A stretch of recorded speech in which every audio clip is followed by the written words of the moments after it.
अलीपुर नामक एक गांव था। वह गांव पूरी ओर से जंगलों से घिरा हुआ था। बहुत ही कम लोग उस गांव में रहते थे।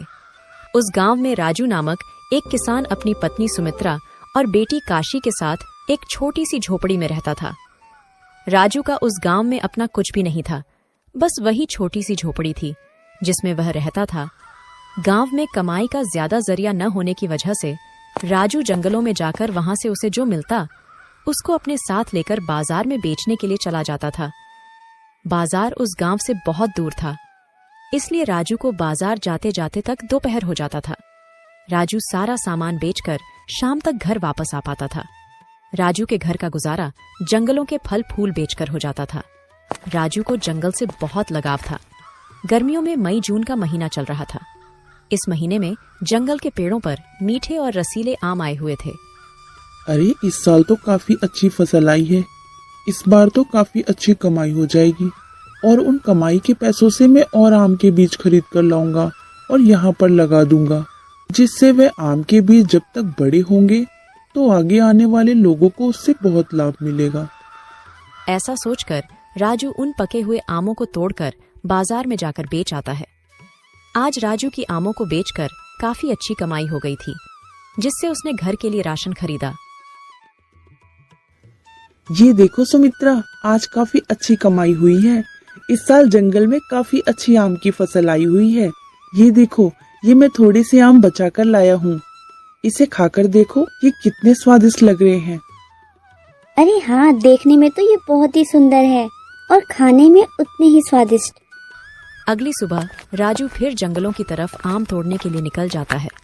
जब वह जंगल पहुंचता है तो देखता है कि वहां के आम के पेड़ों पर एक भी आम नहीं थे।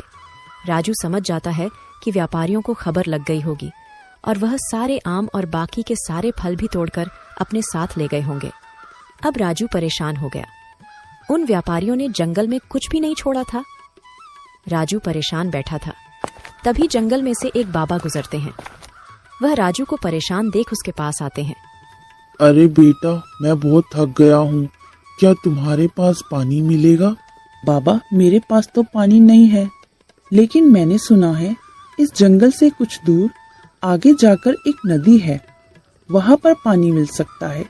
पर मैं कभी उस नदी के पास गया नहीं, इसलिए मुझे उसके बारे में ज्यादा पता नहीं। बेटा, मैं बहुत थक गया हूँ, मैं अब और नहीं चल सकता। क्या तुम मेरे लिए उस नदी से पानी ला सकते हो? ठीक है बाबा, आप मेरा यहीं बैठकर इंतजार करना, मैं अभी आपके लिए पानी लेकर आता हूँ। राजू पानी की तलाश में उस नदी की ओर चल पड़ता है। जब राजू ने चलना शुरू किया तो मानो जंगल खत्म होने का नाम ही नहीं ले रहा था। तालाब वहां से बहुत दूर था। पता नहीं वह तालाब सच में है वहाँ पर या नहीं, मैंने तो बस उसके बारे में सुना था। चलो कोई नहीं, इतना दूर आ गए हैं तो थोड़ा और चलकर देखते हैं। चलते चलते आखिरकार राजू उस तालाब के पास पहुंच जाता है। जब राजू तालाब के पास पहुंचा तो उसने देखा वह तो एक अलग ही दुनिया थी। चारों ओर वृक्षों और फलों से घिरी हुई। वहां पर बहुत सुंदर सुंदर फल थे। फलों की चमक और उनकी सुगंध अलग ही थी। अरे वाह, यहाँ तो बहुत सुंदर सुंदर फल है और इसका सुगंध तो मानो जैसे किसी स्वर्ग के राजा के लिए बनाई गई हो। चलो, यहाँ पर आने से मुझे एक फायदा तो हुआ। अब मैं यहाँ से फल तोड़कर बाजार लेकर जा सकता हूँ और उन्हें बेच सकता हूँ। लेकिन ये फल अगर किसी के हुए तो? वैसे तो इतने घने जंगल में मुझे नहीं लगता कोई आता होगा, पर क्या पता ये किसी और के फल हों जो उसने बड़ी मेहनत से यहाँ उगाए हों। नहीं नहीं, मैं ऐसे इन फलों को नहीं तोड़ सकता। ऐसा कहकर राजू वहां से जाने लगता है। तभी वहां मौजूद एक आम के पेड़ में से आवाज आती है। राजू, तुम कहाँ जा रही हो?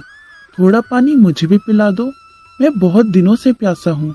तालाब के पास होते हुए भी मैंने कितने दिनों से पानी की एक बूंद नहीं पी है। राजू उस पेड़ को बोलता हुआ देख बहुत आश्चर्य में था। वह समझ नहीं पा रहा था यह सब क्या हो रहा है। तुम कौन हो? तुम तो पेड़ हो ना, तुम बोल कैसे सकते हो? हे भगवान, ये कौन सी मायावी दुनिया है। मुझे इस जंगल से जल्दी जाना होगा। डरो नहीं राजू, मैं तुम्हें कोई नुकसान नहीं पहुंचाऊंगा। मैं तो बस तुमसे थोड़ा सा पानी मांग रहा हूँ। मैं काफी दिनों से प्यासा हूँ और यहाँ जंगल में कोई आता भी नहीं जिससे मैं पानी मांगकर अपनी प्यास बुझा सकूं। इतने दिनों बाद तुम ही एक व्यक्ति हो जो इस जंगल में आए हो। अब क्या तुम मुझे पानी भी नहीं पिला सकते? उस पेड़ की बात सुनकर राजू उस पेड़ में पानी डाल देता है। अगर तुम इतने दिनों से प्यासे हो तो इस जंगल में मौजूद सभी पेड़ काफी दिनों से प्यासे होंगे, तो क्या मैं उन सबको भी पानी पिला दूं? हाँ, हम सारे पेड़ काफी दिनों से प्यासे हैं। केवल बारिश जब होती है तभी हमें पानी मिलता है। कोई नहीं, आप चिंता ना करें, मैं यहाँ से आप सबको पानी पिलाने के बाद ही जाऊंगा। ऐसे राजू बारी बारी से सभी पेड़ों में पानी डालता है। सभी पेड़ों में पानी डालने के बाद राजू उस आम के पेड़ के पास आता है। अच्छा, मैंने सभी को पानी पिला दिया है, तो मैं जाता हूँ। वहाँ पर बाबा मेरा इंतजार कर रहे होंगे। उन्हीं के लिए मैं यहाँ पानी लेने आया था। राजू, तुमने जंगल के सभी वृक्षों को पानी पिलाकर मेरा दिल जीत लिया है। तुम हमारे यहाँ से जितने चाहे उतने फल ले सकते हो। राजू अपने साथ कुछ फल ले जाता है और उसी जगह पर पहुंच जाता है जहां बाबा बैठकर उसका इंतजार कर रहे थे। बाबा, ये लो पानी और ये कुछ आम आपके खाने के लिए। अरे बेटा, मुझे इन आमों की जरूरत नहीं है, मेरे लिए तो ये पानी ही पर्याप्त है। अच्छा बेटा, अब मैं चलता हूँ। इस तरह बाबा राजू को अपना आशीर्वाद देकर वहां से चले जाते हैं और राजू अपने घर पहुंचकर अपनी पत्नी सुमित्रा को अपने साथ हुई घटनाओं के बारे में बताता है। ये देखो, ये वहीं से मुझे इतने सुंदर सुंदर आम मिले हैं। इसकी सुगंध तो देखो। हाँ जी, इसकी सुगंध तो बहुत अच्छी है। मेरा तो मन कर रहा है मैं अभी सारे के सारे आम खा जाऊं।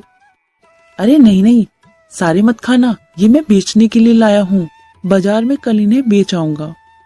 ऐसे राजू और उसकी पत्नी आमों को रखकर सो जाते हैं।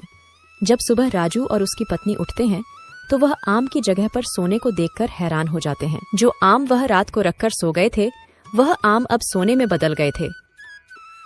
अरे, ये कैसे हुआ? ये आम तो सोने में बदल गए। इसका मतलब है वह जो जंगल में पेड़ था वह जादुई पेड़ था। हाँ, शायद वह कोई चमत्कारी पेड़ ही होगा और वह बाबा भी शायद कोई चमत्कार ही होंगे। सुमित्रा के इतना कहते ही वह बाबा उनके घर में प्रकट हो जाते हैं। तुमने बिल्कुल सही कहा, मैं ईश्वर हूँ। मैं ईश्वर हूँ। मैं हमेशा उन लोगों की मदद करता हूँ जो मुझ में विश्वास रखते हैं और अच्छे कर्म करते हैं। तुमने आज तक कभी किसी का बुरा नहीं किया, इसलिए बुरे वक्त में मैंने तुम्हारा साथ दिया। धन्य भाग हमारे जो आप पधारे। मेरे तो भाग्य ही खुल गए भगवान, मेरा जीवन धन्य हो गया। राजू, ये तुम्हारे कर्मों का ही फल है। तुम बस अच्छे कर्म करते रहना, बाकी मैं हमेशा तुम्हारे साथ हूँ। अच्छा, तो अब मैं चलता हूँ। इतना कहकर भगवान वहां से चले जाते हैं। अब राजू अपनी पत्नी सुमित्रा और बेटी काशी के साथ हंसी खुशी अपना जीवन व्यतीत कर रहा था और उन सोने को बेचकर राजू ने गांव में अपना एक सुंदर सा घर बनवाया और एक मंदिर का भी निर्माण कराया, जिसमें वह हर दिन मंदिर में आने वाले गरीबों को खाना खिलाया करते थे।